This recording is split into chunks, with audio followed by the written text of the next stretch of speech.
कैसे हैं आप सभी? आई होप अच्छे होंगे, राइट। चलिए मैं योगिता प्रजापति चैनल पे आप सभी बच्चों का स्वागत करती हूँ और आज मैं आपके लिए लेके हूँ एक्सरसाइज 5.2 का क्वेश्चन नंबर 9। तो प्लीज ध्यान समझिएगा, इंपॉर्टेंट सा हमारे बच्चों एग्जाम में पूछा जाता है और साथ ही लाइक शेयर करना मत भूलिएगा। ओके, तो आइए स्टार्ट करते हैं। देखिए इस क्वेश्चन में क्या कहा गया है। देखिए, यदि किसी एपी के तीसरे और 90 पद क्रमशः 4 और -8 दिए गए हैं तो इसका कौन सा पद शून्य होगा। तो देखो, पहली बात तो हमें इसमें भी समांतर श्रेणी नहीं दी गई है। कोई सा समांतर श्रेणी है, मतलब कि एपी है, उसका तीसरा पद 4 है और 90 पद -8 है। तो ये दो पद हमें दे रखा है और शून्य किस पद पर आ रहा है वो हमें फाइंड करके बताना है। तो आइए छोटा सा एग्जाम्पल के थ्रू मैं आपको समझाती हूँ। सपोज यहां से लेकर यहां तक कुछ पद है, ठीक है। हम जानते नहीं टोटल कितने। अब तीसरा पद हमें 4 दे रखा है, तो यहाँ फर्स्ट हो गया, यहाँ सेकेंड, यहाँ थर्ड। तो समथिंग यहाँ पर तीसरा पद कितना दे रखा है, हमें 4 दे रखा है। फिर हमें 90 पद, तो इतनी दूरी पर हम 90 पद ले लेते हैं। 90 पद हमें दे रखा है -8।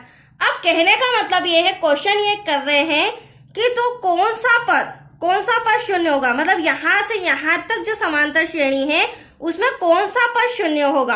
15वां होगा, 20वां होगा, या फिर चौथा होगा, 5वां होगा। इस तरह से हमें क्वेश्चन पूछा गया है, ठीक है। तो हमें एटलीस्ट क्या बताना है, पद बताना है। तो n equals to question mark, और n फाइंड करना है। तो मैंने पहले भी आपको वो n अंतिम पद बताया था, उसके थ्रू हम इस सम को सॉल्व करेंगे, ठीक है। वो वाला फॉर्मूला लगाया था इसी एक्सरसाइज का क्वेश्चन नंबर 1।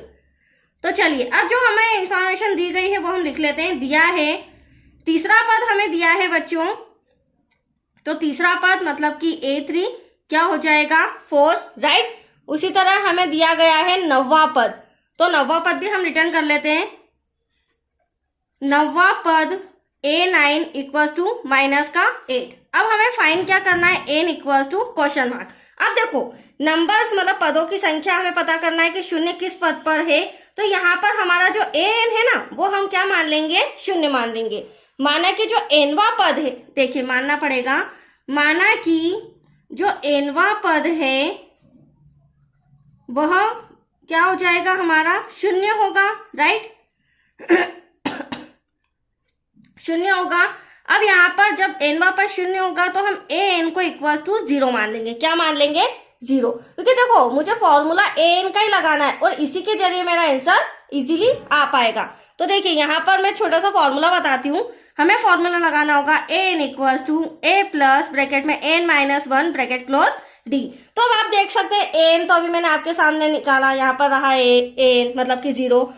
a हमारे पास प्रथम पद नहीं है और d सार्वंतर नहीं है। n तो हमें फाइंड करना है। तो अब a और d कैसे लाएंगे, तो देखो हमारे पास तीसरा पद दे रखा है और हमारे पास 9वां पद दे रखा है। इन दोनों पद के जरिए मैं a और d फाइंड करके आपको बताती हूँ, राइट। तो देखिए अब हम कैसे फाइंड करेंगे। तीसरा पद है हमारा 4, 9वां पद है हमारा -8। तो देखो, जब तीसरा पद हमारे पास 4 है तो मैं इसे किस तरह से लिख सकती हूँ, तो प्रथम पद 3 में से 1 माइनस कर देंगे तो 2d हो जाएगा इक्वल टू 4। हालांकि मैंने पहले भी समझाया है, जो भी पद हमें दे रखा है उसमें से 1 माइनस कर दीजिए तो इक्वेशन बन जाएगी। ठीक है, ऐसे 90 पद में भी करेंगे। यहाँ पर प्रथम पद आ जाएगा प्लस 9 में से 1 माइनस करेंगे तो 8d हो जाएगा, -8, इक्वेशन नंबर 2। ऐसा क्यों किया मैंने, क्योंकि मुझे a चाहिए और d चाहिए। तो इन दोनों इक्वेशन के द्वारा हम a और d फाइंड कर लेंगे। That's clear. तो यहाँ लिखेंगे बच्चों समीकरण 1 व 2 से। अब यहाँ पे हमें थोड़ा सा विलोपन विधि का सॉल्यूशन करना होगा। तो समीकरण फर्स्ट है हमारा a plus 2d equal to 4। समीकरण सेकेंड है हमारा a plus 8d equal to -8। ठीक है, एक लाइन छोड़कर हम एक रेखा खींचेंगे। अब देखिए यहाँ पर किस तरह से सॉल्यूशन होगा। दोनों ए समान हैं, बट जो इनके चिन्ह है वो हमें असमान चाहिए। तो प्लस का माइनस और यहाँ पर माइनस का क्या हो जाएगा, प्लस। चिन्ह भी बदल दिया हमने, तो ये प्लस माइनस कैंसिल हो गया बच्चों।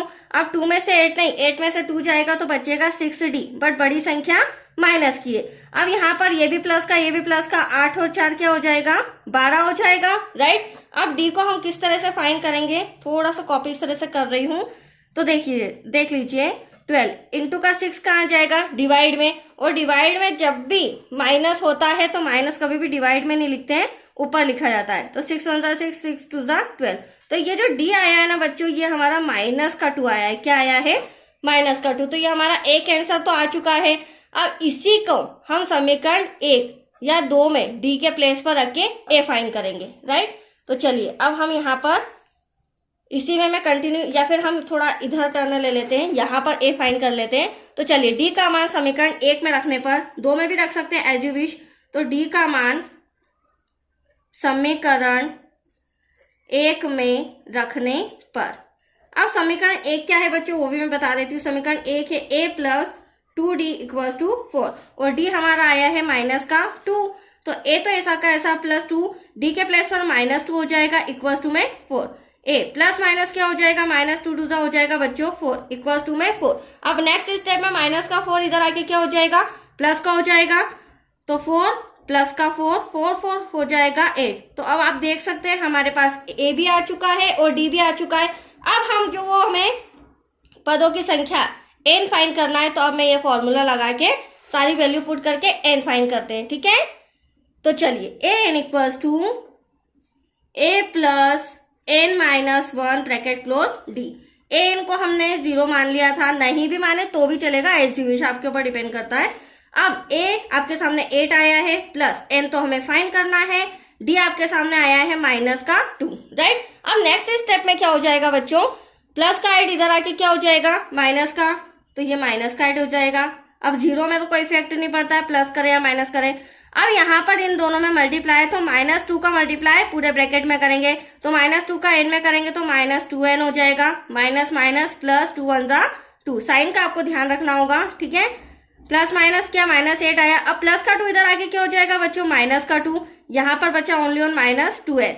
माइनस माइनस होता प्लस है बट साइन माइनस का आता है, तो 8 और 2 कितना हो जाएगा, 10 हो जाएगा, बट साइन माइनस का, और यहाँ पर -2 ऐसा का ऐसा 2n, माइनस से माइनस कैंसल। अब एटलीस्ट हमें क्या फाइंड करना है, n, तो इंटू का 2 कहाँ आ गया, डिवाइड में, कैंसल करेंगे, 2 1 जा 2 2 5 जा 10, तो एटलीस्ट n इक्वल्स टू क्या आया है 10।